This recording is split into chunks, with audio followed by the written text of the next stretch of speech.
Radhe Radhe. Good afternoon. Good afternoon. Good afternoon. Very, very good afternoon.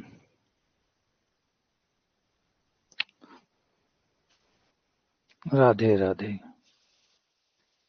जय Shri Radhe.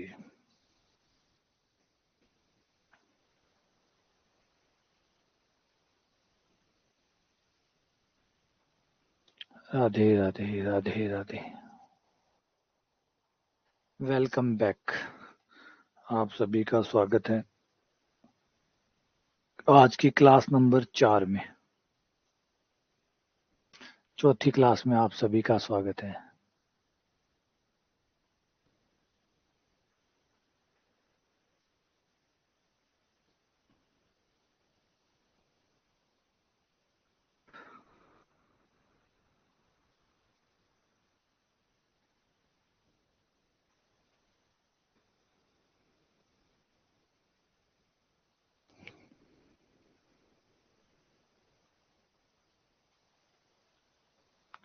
Radhe Radhe. Good afternoon. Good afternoon. Good afternoon. Very very good afternoon.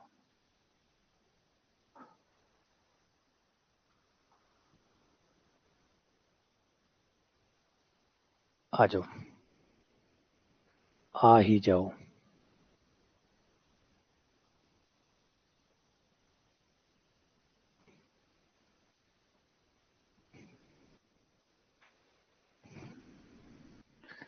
तो हम लोग जो पढ़ रहे थे उसे आगे बढ़ाते हैं. टूडी आदमी ने अधमरो कर देवे है ना. टूडी वाला टॉपिक जो होता है ना वो अधमरा कर देवे. मतलब ना जिंदा छोड़ता है ना मारता है. अधमरा कर देवे. इतना लंबो टॉपिक है कि पढ़तो पढ़तो पढ़तो आदमी अधमर हो जाएगा. तो कद चालू हो कद खत्म हो सी. चले जाओ चले जाओ. चलो. और उसके अंदर भी बहुत है. इसका प्रतिच्छेदन उसका प्रतिच्छेदन इसका स्पर्श उसका स्पर्श काटने की शर्त उसके काटने की शर्त ये वाली शर्त वो वाली शर्त. अरे बाप रे. अरे 2D इसलिए 2D का एक सिंगल टॉपिक जो है ना वो बाकी आपने टॉपिक देखा होगा नॉर्मली 13-14 दिन में. 13-14 दिन की सबकी मियाद है. ज्यादा से ज्यादा कोई 13 दिन 14 दिन चलता है तो 13-14 दिन में आप लगभग निपटा सकते हो.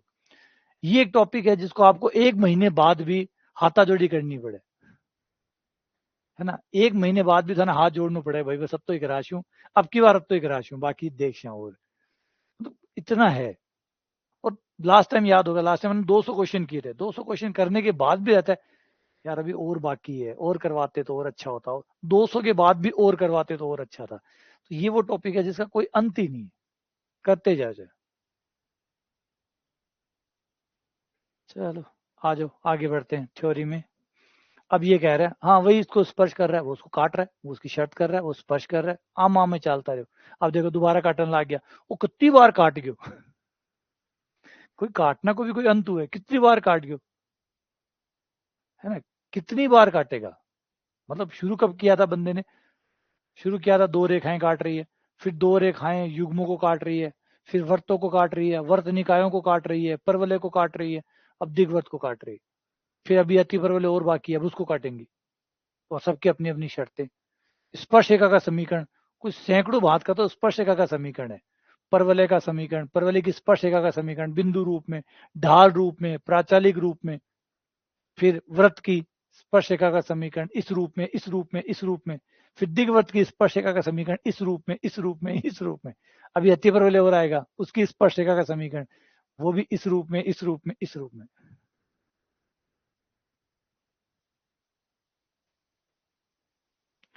ठीक है.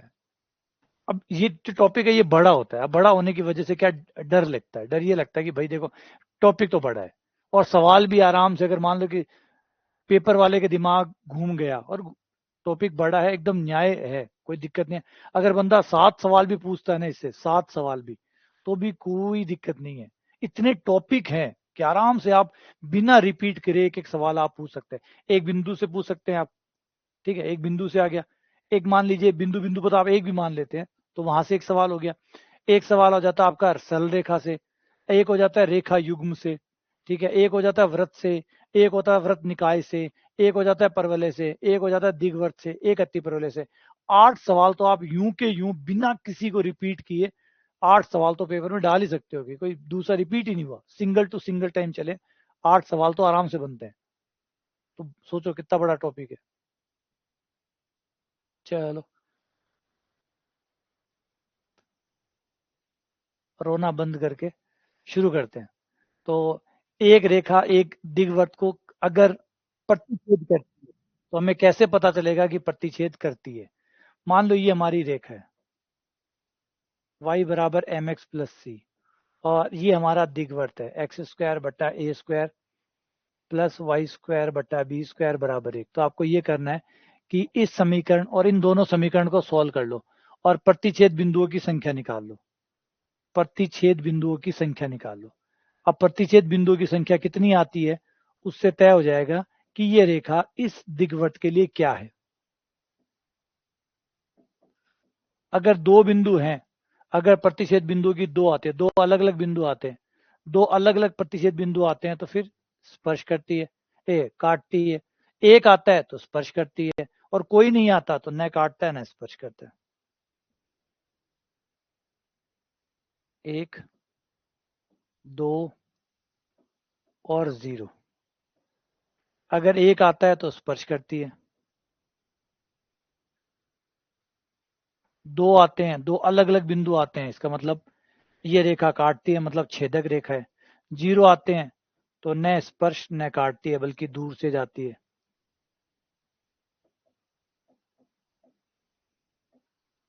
न स्पर्श न काटती, कहीं दूर दराज से जा रही है, दूर से जाती है।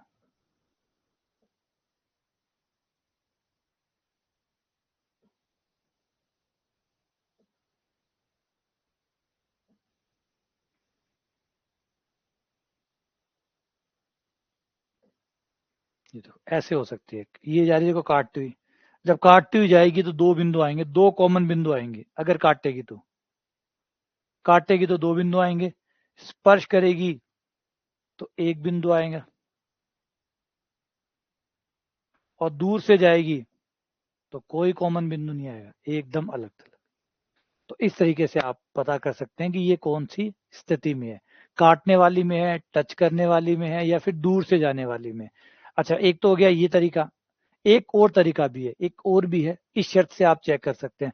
अगर स्पर्श कर रही है तो C बराबर होगा under root A square M square plus B square. काटती है तो C छोटा होगा under root A square M square plus B square से। अगर दूर से जाती है, ना कोई काट रही है ना और कर रही है, दूर से जा रही है तो C बड़ा होगा under root A square M square plus B square. इससे भी आप चेक कर सकते हैं कि ये कौन सी स्थिति में है, काटने वाली, दूर से जाने वाली, या टच करके जाने वाली। तो ये दो तरीके हैं, तरीका एक और तरीका दो। तरीका एक है प्रतिच्छेद बिंदु की संख्या निकाल लो। तरीका दो है कि इस शर्त को चेक करके देख लो इसमें से कौन सी स्थिति बन रही है, उस आधार पे आपका कंफर्म हो जाएगा। ठीक है, सही है। आ जाओ आगे चलते हैं, देखते हैं कोई सवाल है क्या इस पे। नहीं है, चलो कोई नहीं। स्पर्श करने का प्रतिबंध, प्रतिबंध दो है। स्पर्श करने का प्रतिबंध, कोई रेखा किसी दीर्घवृत्त को स्पर्श कर रही है, कोई रेखा y बराबर एम एक्स प्लस सी स्पर्श कर रही है, तो जैसे बताया दो तरीके हैं। एक तो प्रतिच्छेद बिंदु की संख्या एक आएगी, अगर हम दीर्घवृत्त से प्रतिच्छेद बिंदु निकालें, प्रतिच्छेद बिंदु की संख्या एक आएगी, एक ही बिंदु आएगा जो दोनों में कॉमन होगा, मतलब स्पर्श कर रही है। या फिर दूसरा तरीका है C बराबर under root A square M square plus B square. इस शर्त को लगा के चेक कर सकते, दोनों में से कोई भी एक तरीका अपना सकते हो। प्रतिच्छेद बिंदु की संख्या निकाल लो, एक आ रही है मतलब स्पर्श करती है। C बराबर under root A square plus M square, A square M square plus B square है तो भी स्पर्श करती है। तो ये दोनों से आपको पता चल जाएगा कि स्पर्शिका है या नहीं है। आ जाओ, जैसे अब इस क्वेश्चन पे आ जाओ। ये कह रहा है कि ये रेखा है, ये दीर्घवृत्त है, बताओ किस बिंदु पे स्पर्श कर रही है। तो भाई बहुत सिंपल है, बाय ऑप्शन जा सकते हो आप, बाय ऑप्शन जा सकते हो। स्पर्श बिंदु होगा तो इस पे भी होगा और इस पे भी होगा, लेकिन बेटा धोखा कर जाए तो बात अलग है।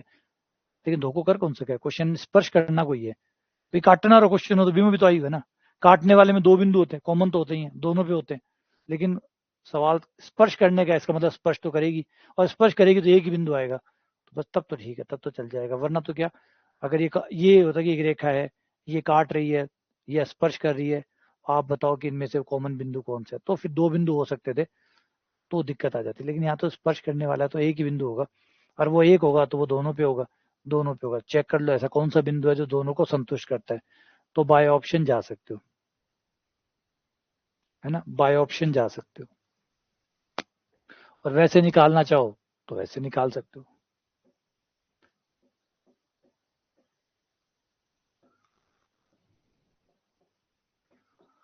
आप बाय ऑप्शन जा सकते हो। 3 2 2 3 -3 कौन सा है संतुष्ट, कौन सा करेगा, तो ये लग रहा है यही करेगा। 3 दूनी 6 6 6 12, यही कर रहा है। 3 और 2, ये हो गया। हाँ बाय ऑप्शन जाओगे ठीक रहेगा। वैसे तरीका बता देता हूँ कि क्या करोगे। प्रतिशत बिंदु निकालने के लिए आप यहाँ से y निकालेंगे और सॉल्व करेंगे। यहाँ से मैं y निकालूंगा तो ये आ जाएगा 12 माइनस 2x बट्टा 3, ये y आ गया। ये y ले जाके मैं यहाँ रखूंगा और फिर इसे सॉल्व करूंगा, उससे मेरा एक्स वाई का मान आएगा। ये दूसरा मेथड है जो कि लेंदी है, ठीक है ना। हो गया, बढ़े आगे। अगला ये रहा, ये रहा, ये रहा, स्पर्श करती है, तो बताइए कि A square L square B square M square का मान क्या होगा। अगर ये रेखा इस दीर्घवृत्त को स्पर्श करती है, रेखा है L X plus M Y plus N बराबर 0, यह रेखा इस दीर्घवृत्त को स्पर्श करती है, तो बताओ इसका मान क्या होगा। हाँ स्पर्श तो करती है, बी स्क्वायर बराबर 4ac लगाने की जरूरत ही नहीं है। स्पर्श तो करती है तो बी स्क्वायर बराबर 4ac लगाने की जरूरत ही नहीं है, अपने आप ही वो x के दो मान सेम आएंगे, है ना, अपना काम हो गया उसमें।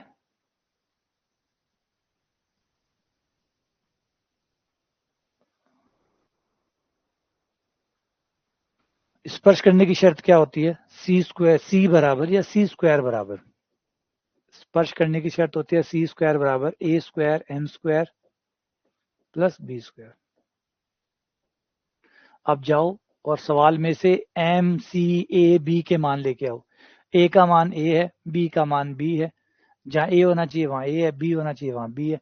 बस रेखा का समीकरण थोड़ा सा भिन्न है, तो इसे हमें पहले रूप में लिखना पड़ेगा। तो एम वाई बराबर minus L X minus N, फिर m का भाग देने पर ये हो गया माइनस एल बटा एम एक्स माइनस एन बटा एम, हो गया। अब आपका m का और c का मान अलग कर लो इससे। m कितना हुआ, m हो गया माइनस एल बटा एम और ये हो गया c, ये वैल्यू ऑफ m हो गई, ये वैल्यू ऑफ c हो गई, है ना। रेखा को झुकाव रूप में लिख लिया, y बराबर एम एक्स प्लस सी रूप में लिखे, m और c का मान ले लिया।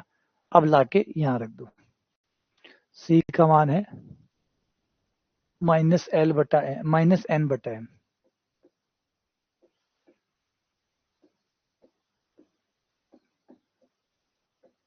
ए का मान, एम का मान,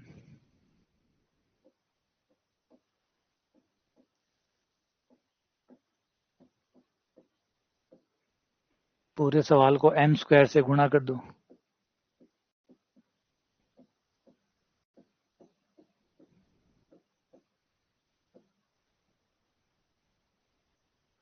ए square L square plus B square M square बराबर एन स्क्वायर, ये आंसर आ गया। और इसमें वैसे चाहो तो वैसे सॉल्व कर सकते हो कि भाई ये रहा, इससे y का मान निकालो और यहाँ रख दो, y का मान निकालो और प्रतिशत बिंदु निकालो, तो y का मान निकाल के यहाँ रखोगे, द्विघात समीकरण बन जाएगी, दोनों मूल समान आएंगे क्योंकि स्पर्श करती है, तो बी स्क्वायर बराबर 4ac से लगाओगे और आपके आंसर बाहर आ जाएंगे। तो उससे भी कर सकते हो, मेथड 2, है ना। शायद सुधांशु शायद इसी के बारे में कह रहा था कि बी स्क्वायर बराबर 4ac कर देंगे, हाँ बिल्कुल कर देंगे, क्योंकि ये वाला जो बिंदु है इसको लेके हम यहाँ रखेंगे, यहाँ रख के द्विघात समीकरण बनेगी, और द्विघात समीकरण होगी, दो मूल समान होंगे, तो बी स्क्वायर बराबर 4ac लगाओगे और ये लगाते आपका ये आंसर आ जाएगा। ठीक है। अगला, दिग्वर्त की स्पर्शी। दिग्वर्त की स्पर्श रेखा, ऐसी रेखा जो दिग्वर्त को एक बिंदु पे छूते हुए जाती है, या यूं बोले ऐसी रेखा जिसमें और दिग्वर्त में एक बिंदु कॉमन हो, उसे स्पर्श रेखा कहते हैं। स्पर्श रेखा, है ना, सिर्फ एक बिंदु, केवल एक बिंदु, क्योंकि अगर एक से कम हुआ या एक से ज्यादा हुआ, दोनों ही केस में वो स्पर्श रेखा नहीं रहेगी।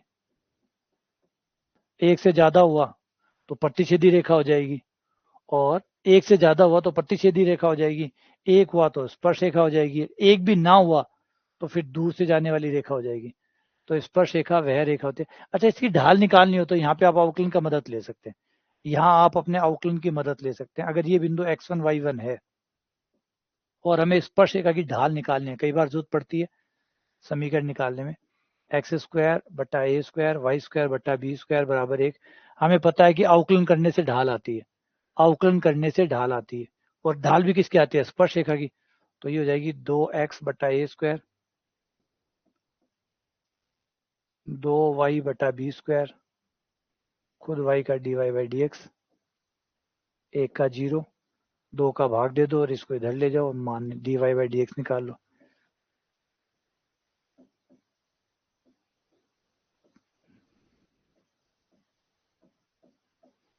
आगे अब वो जो बिंदु है वो बिंदु रख के ढाल निकाल लो, तो ये आपके स्पर्श रेखा की ढाल आ गई।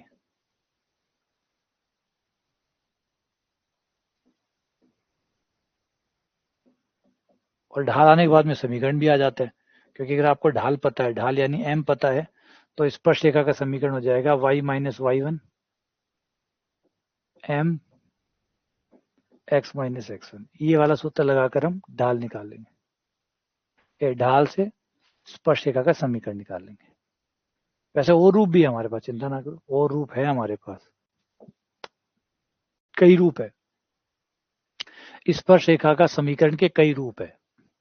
एक जैसा हो जाता है बिंदु रूप, है ना, जब आपको स्पर्श बिंदु दिया गया है। एक जब आप बिंदु तो नहीं दिया हुआ, ढाल दी गई है। और एक जब प्राचालिक रूप में।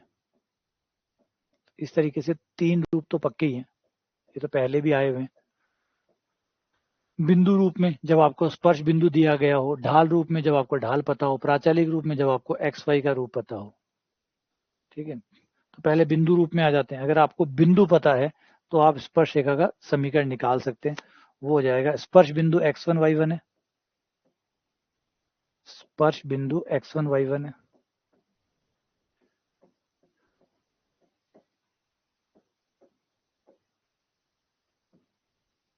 x1 x बटा ए स्क्वायर, y1 y बटा बी स्क्वायर बराबर 1। ये स्पर्श रेखा का समीकरण होता है, अगर स्पर्श बिंदु आपको पता है तो।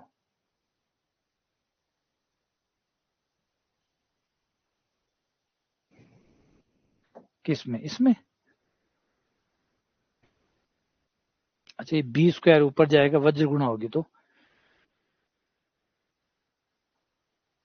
ये इधर आ जाएगा, बी स्क्वायर ऊपर चला जाएगा, बी स्क्वायर एक्स और ए स्क्वायर वाई।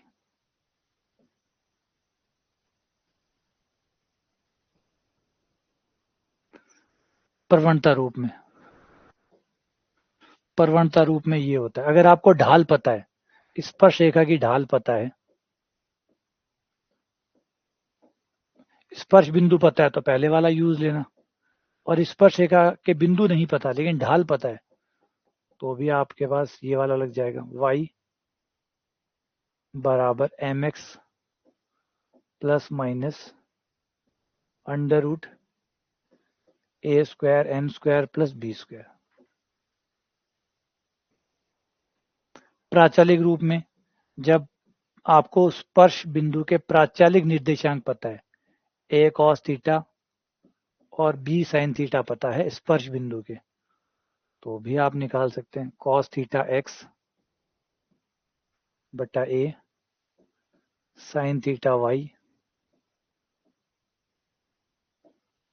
बराबर 1। ये हो गया। इसी के साथ ये स्लाइड पूरी हो गई।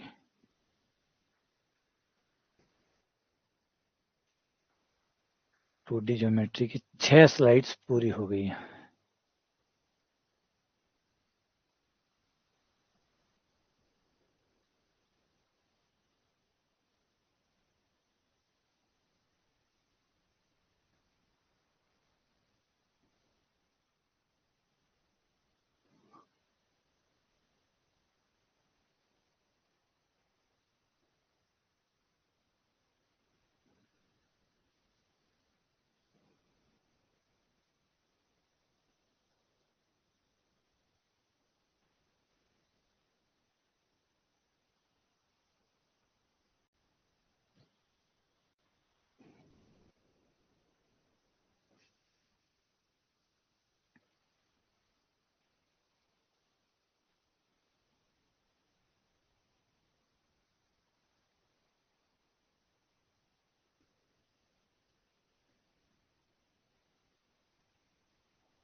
आगे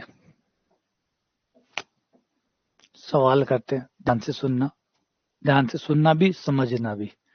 सवाल क्या कहता है कि आपका दीर्घवृत्त है, इस दीर्घवृत्त के किसी बिंदु पर स्पर्श रेखा, इस दीर्घवृत्त के किसी बिंदु पे स्पर्श रेखा खींची गई है और स्पर्श रेखा पर केंद्र से लंब खींचा गया है।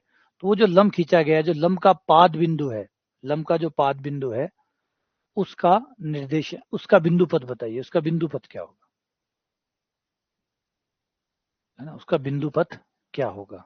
कैसे हुआ क्वेश्चन देखो, ये हुआ हमारा एक दीर्घवृत्त और ये हमारे दीर्घवृत्त का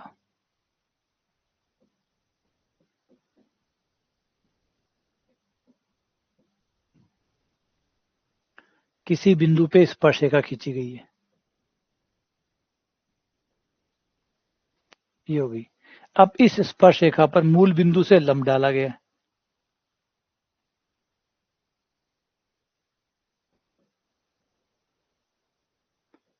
ये जो लंब है, ये जिस बिंदु पे इसे खड़ा है, उस बिंदु का बिंदु पथ ज्ञात करो।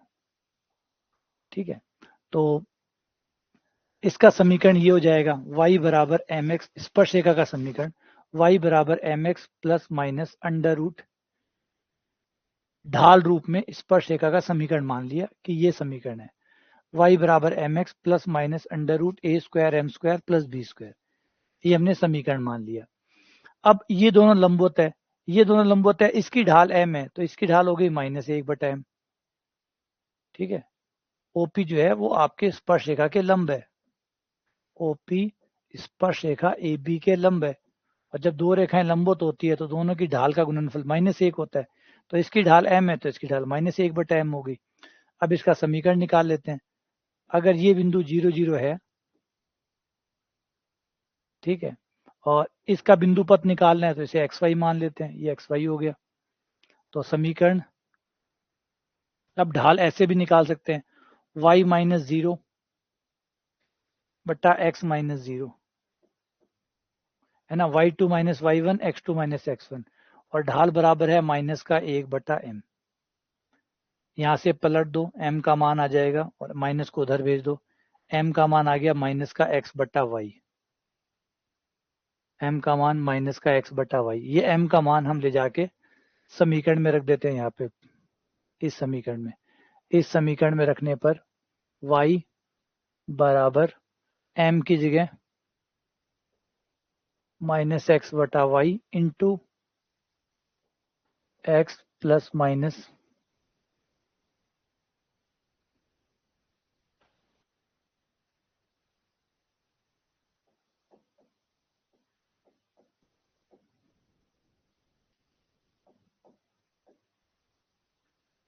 पूरे समीकरण को अगर मैं y से गुणा कर दूं और एक्स स्क्वायर को इधर कर दूं और वर्ग कर दूं, वाई स्क्वायर एक्स स्क्वायर का होल स्क्वायर बराबर A square X square plus B square Y square, तो ये आंसर आ जाएगा।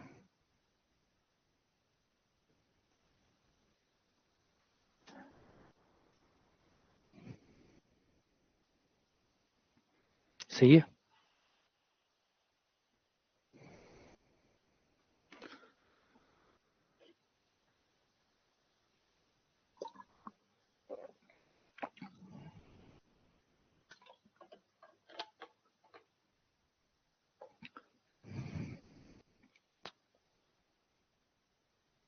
ठीक है, चलो आगे बढ़ते हैं।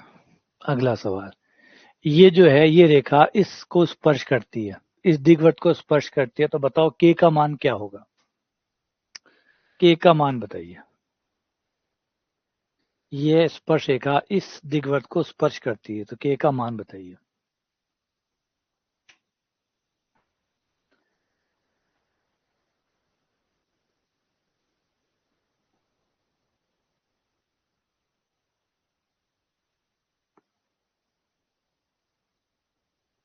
एक बटा एम कैसे है? ढाल निकाले, दोनों की ढालें जो है ना उनका गुणनफल -1 है। ये दो रेखाएं लंबवत है, लंबवत है। जब दो रेखाएं लंबवत होती है तो उनकी ढाल जो होती है m1 गुणा m2 बराबर होता है -1।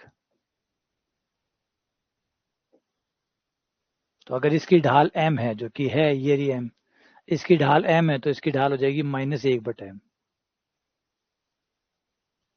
दोनों रेखाएं लंबवत है तो एक की ढाल m1 है तो दूसरे की ढाल -1/m1 हो जाएगी।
स्पर्श करने की शर्त होती है c² बराबर a² m² प्लस b²।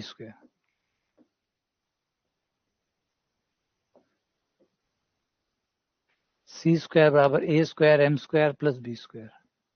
अब हम इसे पहले y बराबर mx प्लस c के रूप में लिखना होगा, तो 4x प्लस के को इधर छोड़ दिया, 3y को उधर ले गए, 3 का भाग दे दिया, तो y बराबर हो गया 4/3x प्लस k/3। इससे आपको m का और c का मान मिल गया। m बराबर हो गया 4/3, c बराबर हो गया k/3। ये आपका m हो गया, ये आपका c हो गया। अब आप यहाँ पे 15 का भाग दे दें, 15 का भाग देते ही x²/3 हो गया प्लस y²/9 से कट गया तो 5/3 हो गया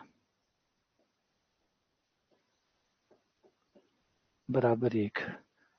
जो बड़ा है वो a², जो छोटा है वो b², तो ये a² हो गया, बड़ा है वो b²,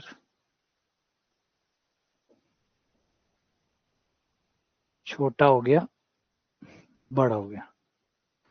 अब ये मान लाके समीकरण में यहाँ डाल दूं। c का मान कितना है? c है k/3,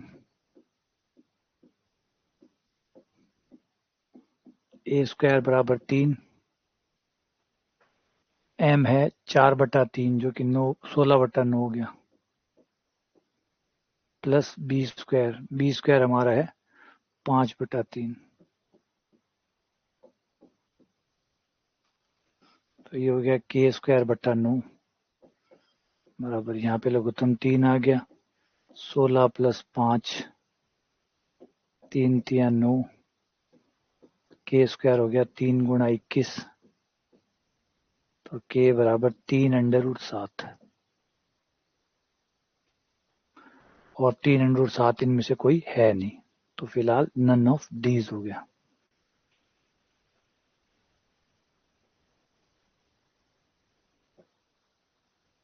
बस एक बार चेक कर लो कोई गलती नहीं हो, कोई गलती ना हो।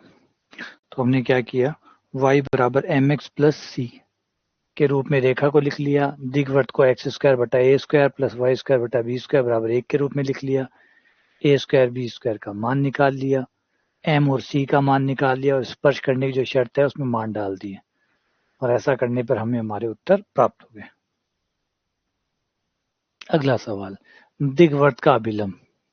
जो दिग्वर्त की स्पर्श रेखा होती है उस पर खींचा गया लंब दिग्वर्त का अभिलंब कहलाता है।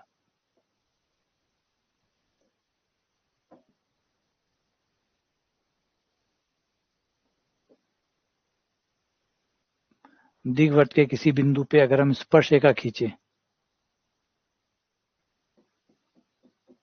और उस बिंदु पे हम अभिलंब खींचे 90 डिग्री का, उस स्पर्श रेखा पर उसी बिंदु पर अगर 90 डिग्री का कोण बनाते हुए रेखा खींचे तो वो अभिलंब यानी नॉर्मल कहलाती है।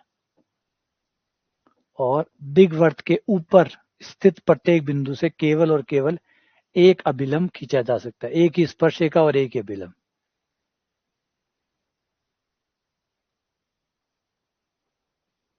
है ना। ये स्पर्श रेखा होगी,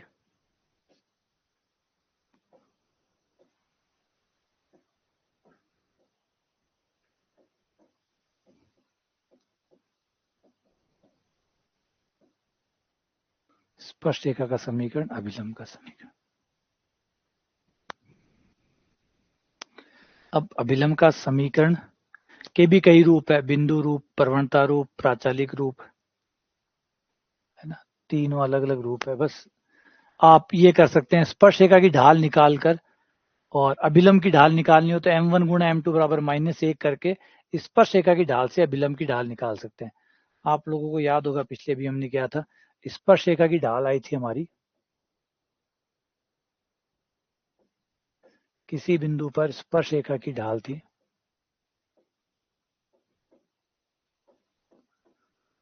बराबर -b² x था या y था,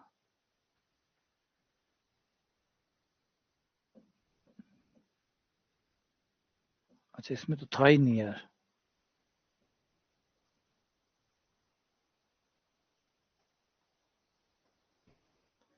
क्या था फॉर्मूले में, क्या था इसमें, ढाल क्या थी?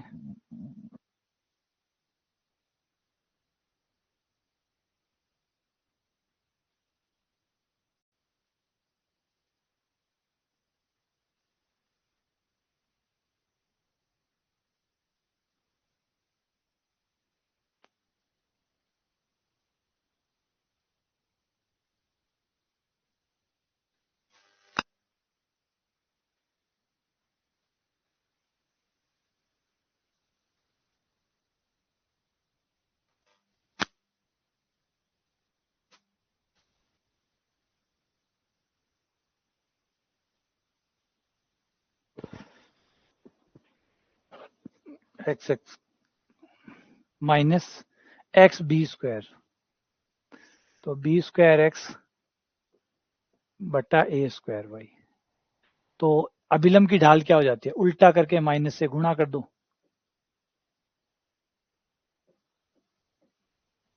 अभिलंब की ढाल हो जाती है उल्टा कर दो, क्योंकि अभिलंब स्पर्श रेखा के लंबवत होता है, तो स्पर्श रेखा की ढाल को पलट दो और माइनस से गुणा कर दो, तो वो हो जाएगा a²y बटा b²x, है ना। और अगर आपको बिंदु पता है x1 y1 कि किस बिंदु पे है, तो फिर ये वाली ढाल काम आ जाएगी, y माइनस y1, अभिलंब की ढाल काम आ जाएगी a², बिंदु रख दो a²y1 b²x1 x minus x1, ये आपका समीकरण आ जाएगा, अभिलंब का समीकरण।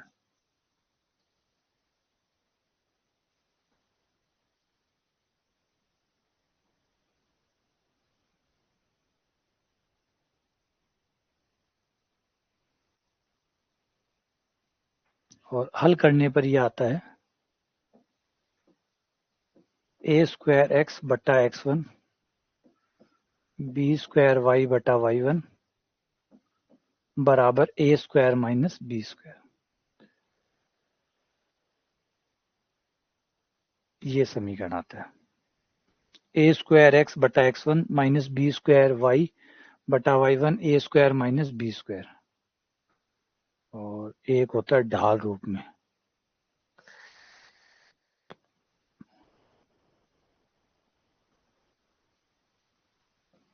y बराबर एम एक्स माइनस प्लस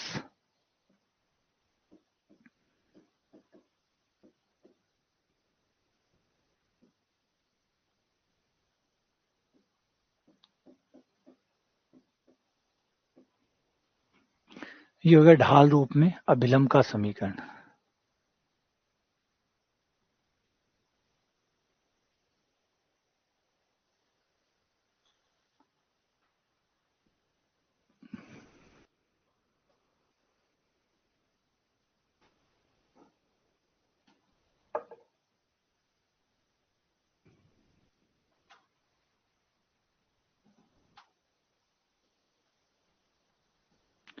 कौन से में था? अच्छा ये क्या, ये वाला। अब ये देखो कैसे याद रहेंगे, बड़े भयंकर वाले हैं, मुझे तो खुद ही याद नहीं रहते। इनके प्रतिशत बिंदु और है यार। और एक रामायण है, वहां का प्रतिशत बिंदु भी याद रखो।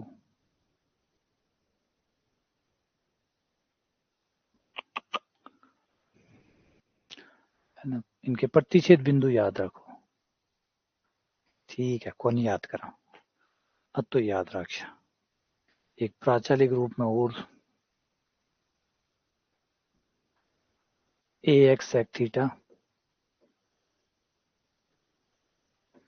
Minus B Y cosec theta बराबर A square minus B square. बस यहाँ वो याद कर लो, पर्याप्त है। तो आता हूँ काम चला ले।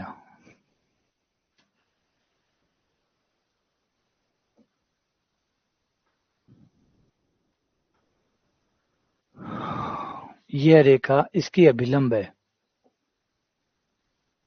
तो इसका मान बताइए, अभिलंब होने की शर्त।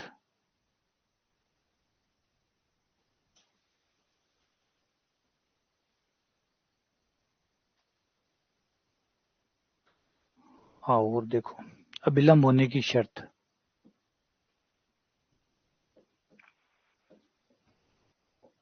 जैसे स्पर्श रेखा होने की शर्त है वैसे अभिलंब होने की शर्त।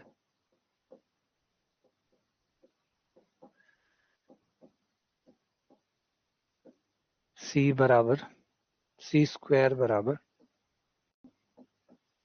M square A square minus B square बट्टा अंडर रूट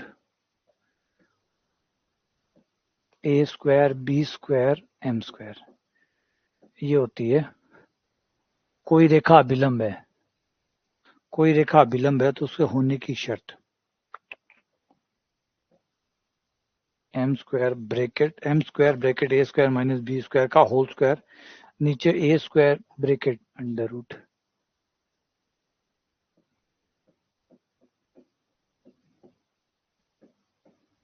ये है अभिलंब होने की शर्त, कि कोई अभिलंब है दीर्घवृत्त का या नहीं है।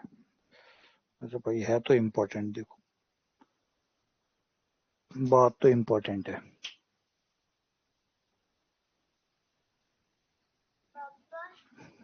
हम्म।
कर 1 से 100 तक लिख दे, खाली वापस से लिख दे मुझे। ले यहाँ से 1 से लेकर 100 तक वापस लिख दे। आगे आगे की टाइम तो लगेगा ही, तो रहने दे फिर मत लिख, जा नीचे जाके टीवी चला ले।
वज्र गुणा कर लो।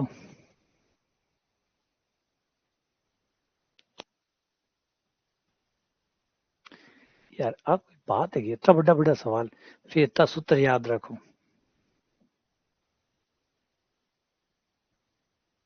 आदमी के सवाल काटने की 6 मर जाए।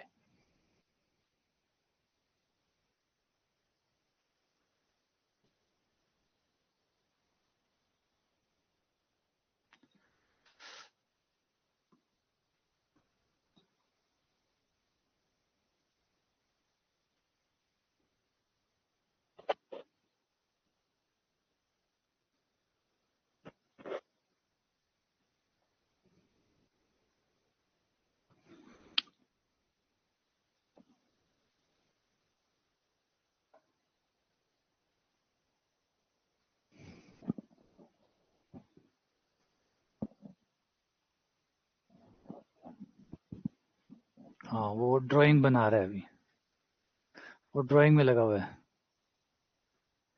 एम का मान गलत रखा है क्या?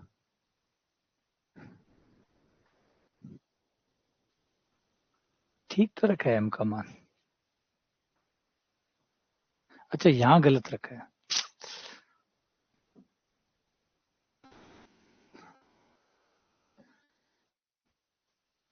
अच्छा अब ठीक है।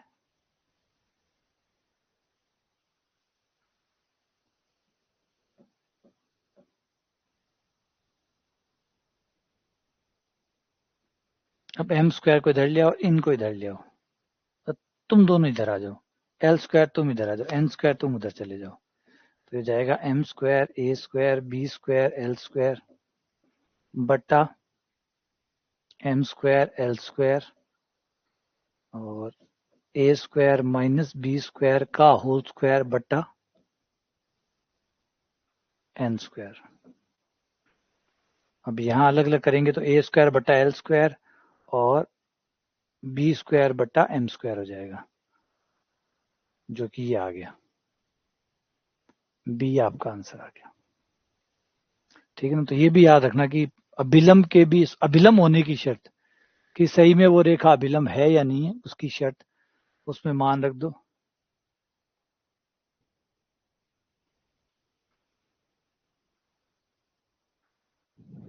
चलो इसके बिंदु 0 3 पर अभिलंब का समीकरण बताओ।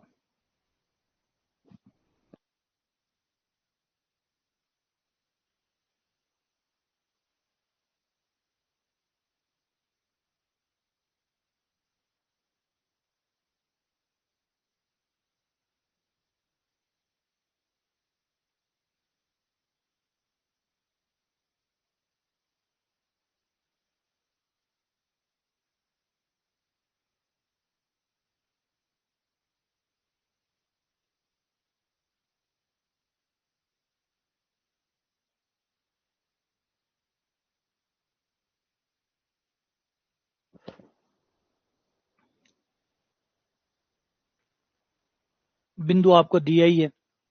समीकरण क्या होता है, एक्स एक्स वन बटा A square minus Y one बटा बी स्क्वायर बराबर A square minus B square. ये वाला सूत्र लगा दो।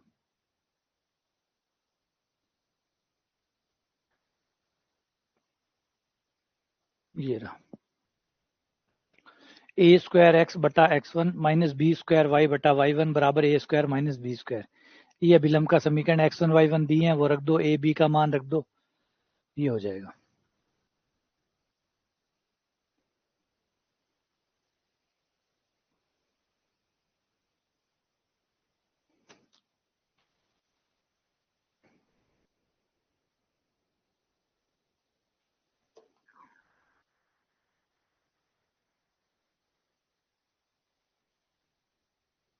तो वज्र गुणा कर लो ना, लघुत्तम ले लो।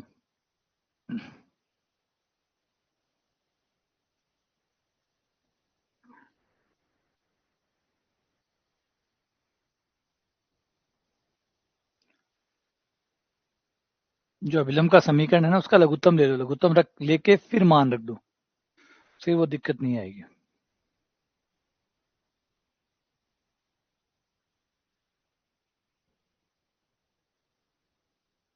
तो हमारा क्या था, ए स्क्वायर एक्स बटा एक्स वन। कई बार फॉर्मूलों को आसान तरीके से लिखने की कोशिश करते हैं, तो इस वजह से मैं एक्स वन अब ये इस फॉर्म में लिखने की कोशिश करी ताकि याद रह जाए कि भाई ए स्क्वायर एक्स बटा एक्स वन आएगा माइनस बी स्क्वायर वाई बटा वाई वन आएगा, ए स्क्वायर माइनस बी स्क्वायर आएगा। तो कुछ इस तरीके से लिखने की कोशिश की है। अब ये नहीं सोचा कि जीरो जीरो आ जाएगा तो क्या होगा, तो आप लघुत्तम लेके फिर मान रख दो। लघुत्तम लेके लिखोगे तो A square Y one X minus B square Y X one बराबर A square minus B square X one into Y one. अपना बिंदु है इसके अंदर रख दो, बिंदु रखोगे, बिंदु है 0 3, 0 3 है ना, बिंदु 0 3 है, x1 का मान 0 है, y1 का मान 3 है। तो x1 का मान 0 रखने पर y1 का मान 3 रखने पर ये हो गया ए स्क्वायर 3x, ये हो गया 0, वो हो गया 0। तो फाइनली x बराबर 0 आ गया। x बराबर 0 जो होता है वो yx होता है, तो yx जो होगा वो इसका अभिलंब होगा। इस दीर्घवृत्त का अभिलंब 0 3 पर yx होगा।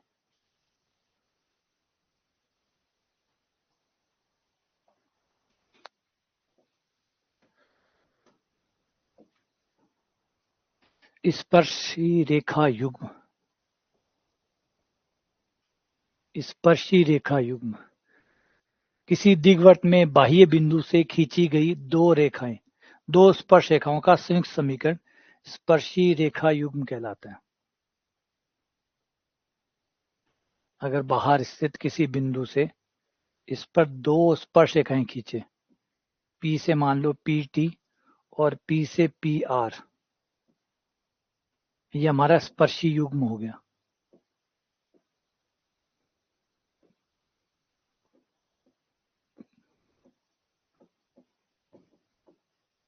स्पर्शी युग्म का समीकरण फॉर्मूला वही, सब में वही है, S1 बराबर टी स्क्वायर, S1 बराबर टी स्क्वायर। S आपके दिग्वृत्त का समीकरण, S1 उसमें बिंदु रखने पर जो आता है वो T इसके स्पर्शी रेखा का समीकरण। सारे मान रख के स्पर्शी युग्म का समीकरण एक साथ संयुक्त समीकरण प्राप्त हो जाएगा।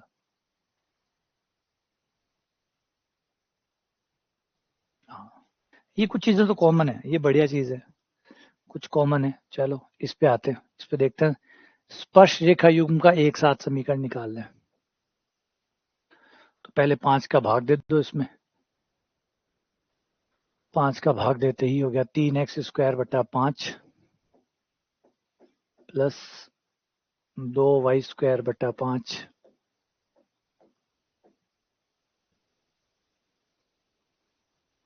माइनस 1, ये आपका S हो गया।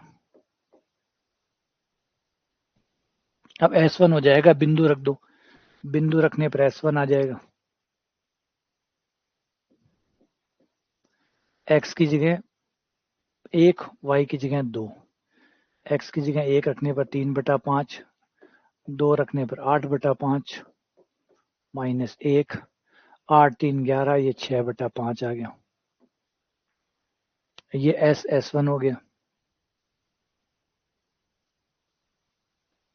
T हो जाएगा हमारा x1 बटा, वैसे ये B है क्योंकि ये छोटा है ना, तो कोई फर्क नहीं पड़ता, y1 बटा a² माइनस 1 है ना, क्योंकि देखो ये 5/3 आएगा, 5/3 मतलब 1.66, ये 2.5 आएगा, तो बड़ा ये हुआ छोटा ये हुआ, तो ये a² है ये b² है। वैसे समीकरण के लिहाज से कोई ज्यादा फर्क, ये ध्यान रखना है बस। x1 कितना है 1 और b² कितना है, b² आएगा हमारा 5/3, 3 ऊपर 5 नीचे, प्लस y1 कितना है 2 है,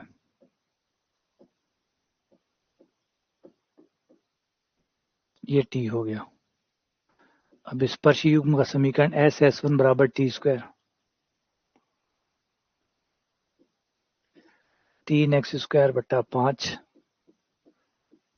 2y² बटा 5, ये हो गया S, ये हो गया S1, ये हो गया T।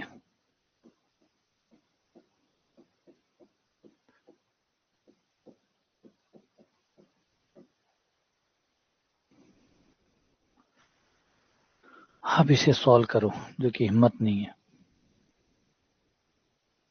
अच्छा एक बात देखो, स्पर्श युग्म का समीकरण होगा तो 1 2 से तो संतुष्ट होगा ना, 1 2 से तो संतुष्ट होगा, क्योंकि 1 2 उसी के ऊपर होगा, तो आप बाय ऑप्शन भी जा सकते हो, बाय ऑप्शन भी जा सकते हो इसको, है ना, क्योंकि 1 2 जो है वो उस स्पर्शी रेखा युग्म के ऊपर ही तो होगा। ये देखो 1 2 किसको संतुष्ट करा, थोड़ी कैलकुलेशन तो हो जाएगी, लेकिन इससे तो छोटा ही पड़ेगा। वो कौन है जो 1 2 से सेटिस्फाई हो रहा है, वो आंसर हो जाएगा।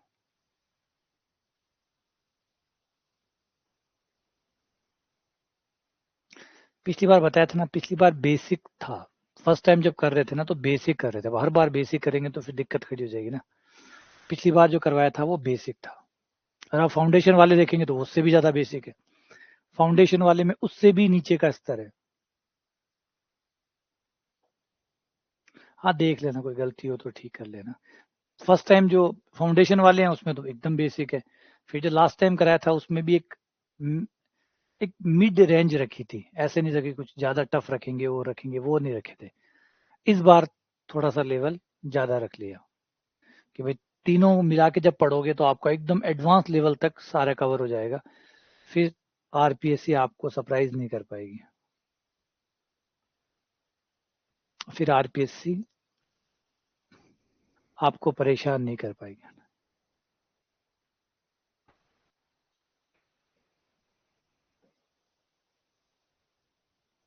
स्पर्शी जीवा, हाँ बिल्कुल, आपको आंसर मिल गया।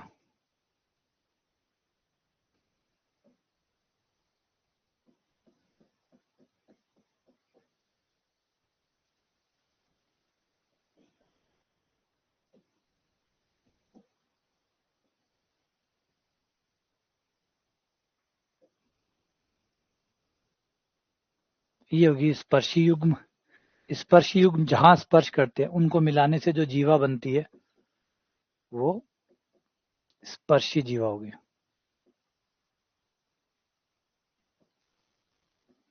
समीकरण वही जो स्पर्श रेखा का होता है, t बराबर 0, स्पर्श रेखा के समीकरण से ही निकालते हैं, ये तो वही है। कुछ चीजें तो अच्छी है जो सेम टू सेम चलती रहती है, बस थोड़ा थोड़ा फर्क जरूर है। बाकी स्पर्शी जीवा उसमें परवलय में भी होती है, व्रत में भी होती है, रिस में भी होती है, समीकरण वही है, जो स्पर्श रेखा का समीकरण है वही स्पर्शीय जीवा का समीकरण होता है, t बराबर 0।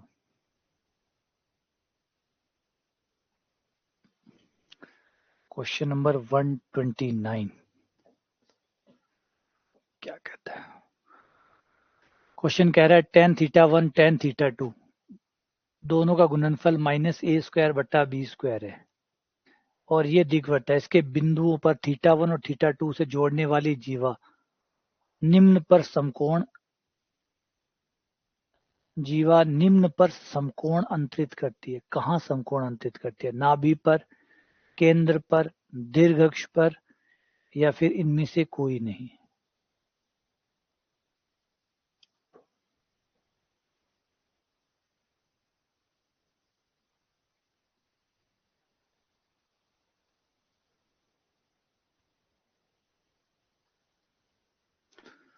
पढ़ो, समझो। कहाँ समकोण अंतरित करती है? नाभि पर, केंद्र पर, दीर्घ अक्ष के सिरों पर।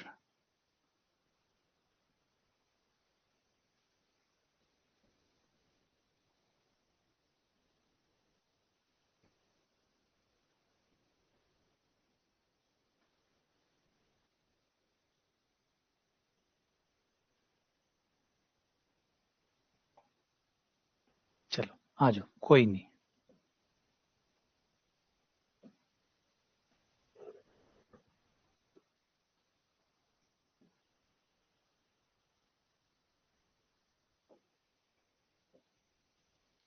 ये हमारा दिग्वट ले लो।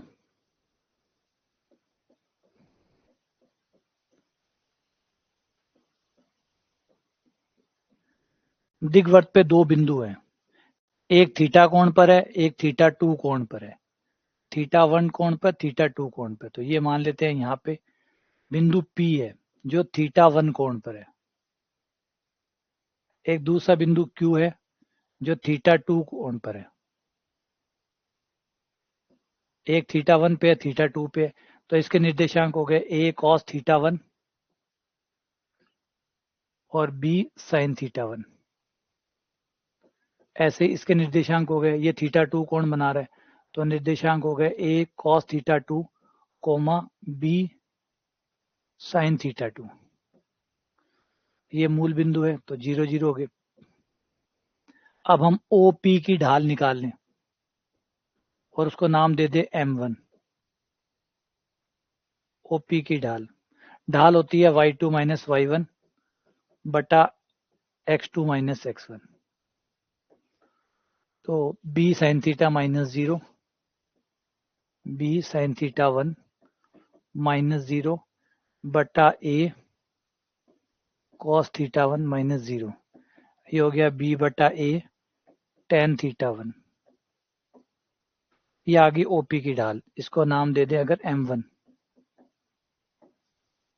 ऐसे ही हम OQ की ढाल निकाल सकते हैं। OQ की ढाल ये भी सेम ऐसे ही आ जाएगी, y2 माइनस y1 बटा x2 माइनस x1। इस बार हो जाएगा B sin theta 2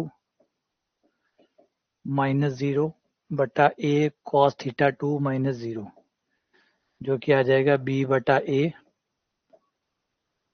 tan theta 2। इसकी ढाल मान ली M2। अगर दोनों ढालों का गुणनफल करें, M1 गुणा M2 करें, M1 गुणा M2 करें, तो वो आ जाएगा BA into BA, B square A square into tan theta 1 into tan theta 2। और tan थीटा 1 tan थीटा 2 का मान दिया हुआ है हमें, ये रख दो, B स्क्वायर बटा A स्क्वायर गुणा ये मान दिया है माइनस A स्क्वायर बटा B square. B square B square A square A square cut गया, माइनस 1 आ गया। माइनस 1 आ गया, इसका मतलब दोनों की ढालों का गुणनफल माइनस 1 है, यानी OP और OQ लंबवत है।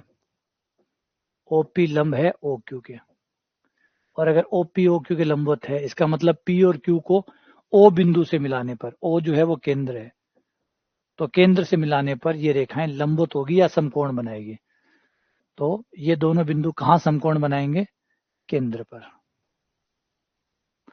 केंद्र पर ये दोनों बिंदु समकोण अंतरित करेंगे, क्योंकि दोनों की ढालें केंद्र के साथ लंबवत आ रही है, माइनस 1 गुणनफल आ रहा है।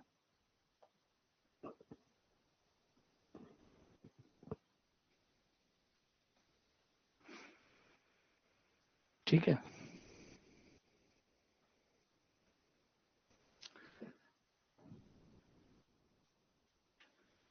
दिग्वृत्त की जीवा का समीकरण जिसका मध्य बिंदु पता हो। अगर दिग्वृत्त की कोई जीवा है और उसका मध्य बिंदु हमें पता है तो उसका समीकरण क्या होगा? ये कोई दीर्घवृत्त है, इसकी कोई जीवा है जिसका मध्य बिंदु हमें पता है, जो कि x1 y1 है।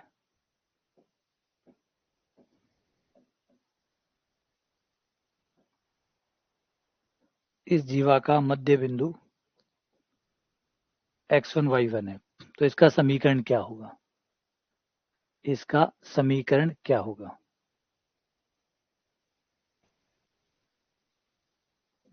समीकरण वही होगा जो हमेशा से होता है, t बराबर s1।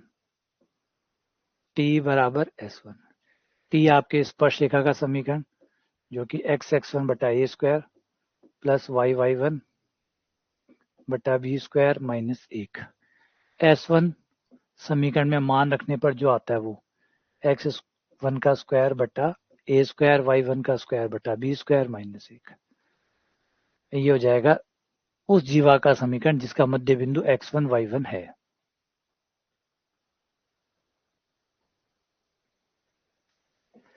नहीं, रिजल्ट याद रख लेते, वो कौन से रिजल्ट याद रखोगे, वो भी तो है ना। हाँ, ऐसे रिजल्ट याद कर लो, जैसे ये रिजल्ट याद करना ही सबसे भलाई है। दीर्घवृत्त की जीवाएं जो कि एक निश्चित बिंदु से होकर जाती है, दीर्घवृत्त की दो जीवाएं हैं जो निश्चित बिंदु से होकर जाती है, उनके मध्य बिंदुओं का बिंदु पथ, ऐसे कुछ रिजल्ट है तो वो सीधे याद रख सकते हो। ऐसे थ्योरिकल कोई क्वेश्चन है, इसको पेपर में करेंगे तो हमें दीर्घवृत्त मानना होगा, मध्य बिंदु मानना होगा, कई रामायण होगी, तो ऐसे रिजल्ट जो है वो डायरेक्ट रखे जा सकते हैं कि क्या रहेगा। ये काम ठीक है।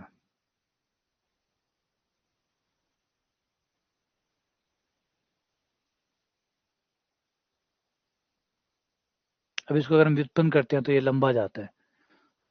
इसको अगर हम व्युत्पन्न करते हैं ना, ये तो थ्योरेटिकल है ना, इनको याद रख सकते हो आप। अब उनको सवालों को याद नहीं रख सकते कि भाई एक्स है वाई है, मतलब 2 है 5 है, 2 5 मान लो 5 7 हो गया तो, या 7 5 कोई 8 3 हो गया तो, वो याद नहीं। ये है, इसमें इसमें क्या बदलेगा? कुछ नहीं बदलेगा, ये एज इट इज आ सकता है। इसमें अगर पेपर में भी आएगा तो सीधा आएगा, कुछ चेंज नहीं कर सकता। तो इस टाइप के रिजल्ट याद किए जा सकते हैं, है ना, इस टाइप को याद किया जा। 129 में ये था कि एक जीवा है, जैसे ये पी क्यू जीवा है, ये जीवा होगी। इस जीवा के दो बिंदु है, एक थीटा 1 कोण बनाता है, एक थीटा 2 कोण बनाता है। तो बताओ जीवा जो है, ये जीवा के जो दो बिंदु है, इसको किसके साथ मिलाएं? नाभि के साथ मिलाएं या केंद्र के साथ मिलाएं कि बनने वाला कोण 90 हो जाए? ये 90 होगा या ये 90 होगा, ये बताना है। 90 का कोण कहाँ बनाएंगे? जो जीवा के सिरे हैं, जीवा के सिरे जो थीटा 1 थीटा 2 कोण पर है, ये जो सिरे है, ये नाभि पर 90 का कोण बनाएंगे या केंद्र पे बनाएंगे? ये क्वेश्चन था कि भाई ये कहाँ पे 90 का कोण बनाएंगे, या फिर जो ये है दीर्घ अक्ष का जो शीर्ष है, यहाँ पे बनाएंगे। कहाँ बनाएंगे? 90 का कोण कहाँ बनाएंगे? नाभि पे, शीर्ष पे, जो दीर्घ अक्ष है उसका शीर्ष पे, नाभि पे और केंद्र पे, कहाँ पर इनके बीच में बनने वाला कोण 90 डिग्री होगा? तो वो हमने कहा ओपी और ओक्यू निकाली, दोनों की ढालें निकाली, देखा -1 आ रही है, मतलब लंबवत है, लंबवत है, यानी यहाँ पे 90 का कोण बनता है। तो दीर्घवृत्त की जीवाएं जो कि एक निश्चित बिंदु से होकर जाती है, उनके मध्य बिंदु का बिंदु पथ। अब यहाँ क्या है, ये क्वेश्चन क्या कह रहा है, इसके रिजल्ट को याद रखना, लेकिन पहले समझ लो कि क्या क्या रहा है।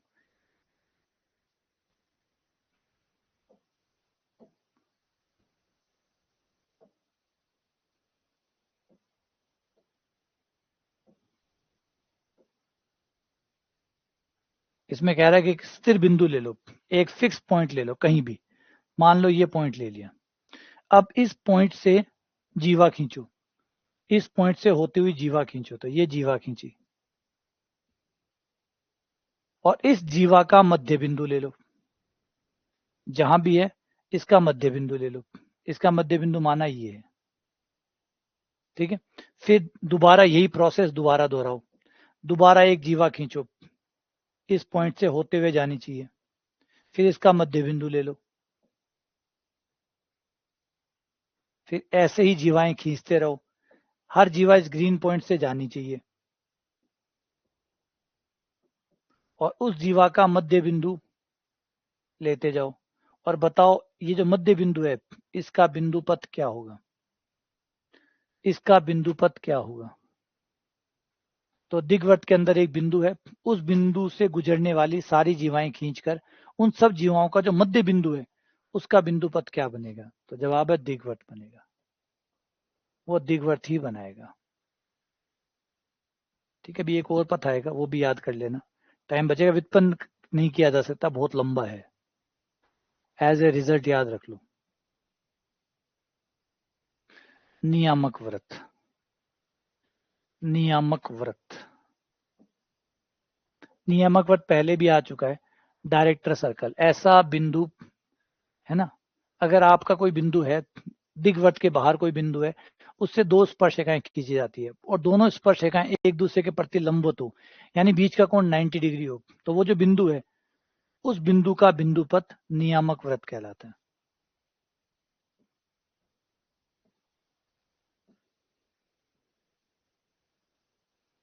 कोई बिंदु है, मान लो P, जिससे मैंने दिग्वृत्त के ऊपर स्पर्शरेखा खींची है, स्पर्शरेखाओं के बीच में बनने वाला कोण 90 डिग्री है, तो ये जो बिंदु P है इसका बिंदु पथ नियामक व्रत कहलाता है। और ये व्रत बनता है इसलिए इसका नाम नियामक व्रत है, ये व्रत ही होता है इसलिए इसका नाम नियामक व्रत होता है। अब आप इसके किसी भी बिंदु पे जाकर अगर स्पर्शरेखा खींचे, किसी भी बिंदु पर, इसके किसी भी बिंदु पे जाके अगर मैं दिग्वृत्त के ऊपर स्पर्शरेखा खींचूंगा तो उसके बीच में बनने वाला कोण 90 होगा। और नियामक वर्त जो है उसका समीकरण होता है दिग्वृत्त के लिए X square plus Y square बराबर A square plus B square. केंद्र वही होता है दिग्वृत्त का है, जो दिग्वृत्त का केंद्र होता है वही इसका केंद्र होता है। त्रिज्या जो है वो वर्त के केस में आपको याद होगा √2, त्रिज्या √2 गुना होती थी। इस केस में जो त्रिज्या होती है r वो होती है √a square plus B square. नियामक वर्त की त्रिज्या r बराबर होती है √a square plus B square. एक सवाल कर लेते हैं, ये रहा, ये दिया हुआ है कि एक दिग्वृत्त है पर खींची गई लंबवत स्पर्श रेखाओं के प्रतिच्छेद बिंदु, दो स्पर्श रेखाएं खींचिए जो लंबवत हो, उनका जो प्रतिच्छेद बिंदु है वो दो लंबवत स्पर्श रेखाएं जहां काटे उस प्रतिच्छेद बिंदु का बिंदु पथ। तो दो लंबवत स्पर्श रेखाओं का प्रतिच्छेद बिंदु का बिंदु पथ क्या होता है, नियामक व्रत, यानी नियामक व्रत पूछे,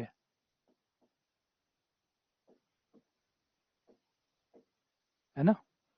नियामक व्रत क्या होता है, दिग्वृत्त पर खींची गई दो लंबवत स्पर्श रेखाओं के प्रतिच्छेद बिंदुओं का बिंदु पथ, और वो कितना होता है X square plus Y square बराबर A square plus B square. A square आपका 9 हो गया, बी स्क्वायर आपका 4 हो गया, तो X square plus Y square बराबर 9 प्लस 4 13। तो ये आंसर आ गया डी।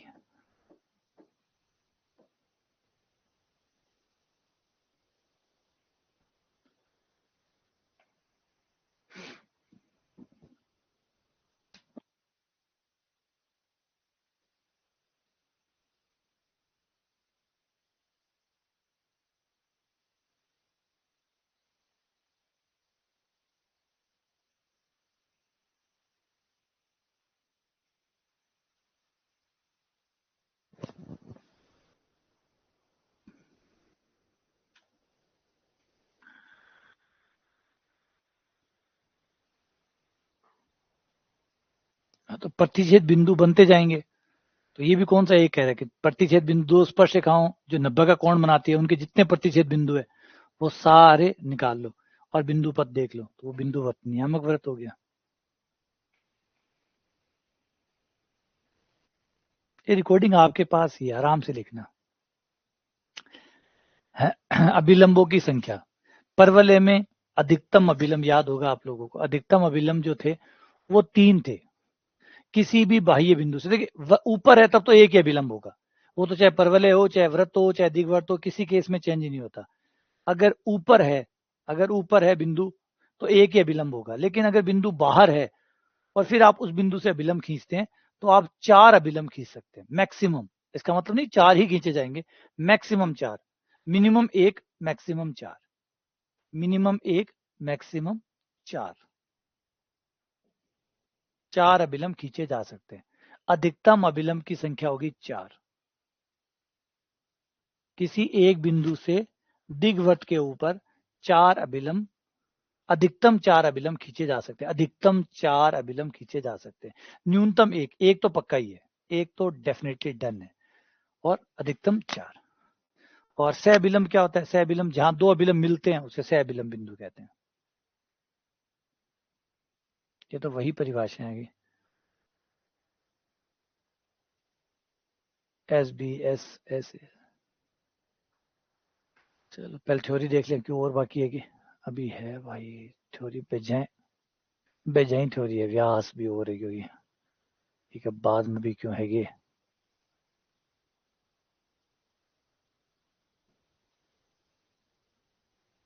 चलो तो और पड़े यार, ठीक है, निकाल ही खेल श्याम, कल ही करेंगे,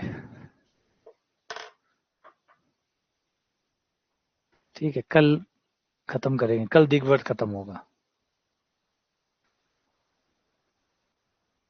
हाँ कल करेंगे, मज्जो को नहीं आ रही हो, आज के मज्जो को नहीं आ रही हो तो कल इन्हें खत्म करिए। हाँ सही है, मन भी बहुत लाग रहे, थाने भी लाग रहे, मन भी लाग रहे, बाकी कल करांगा इन्हें, शांति से फ्रेश होकर आऊंगा दिमाग से, फिर इन्हें खत्म करांगा।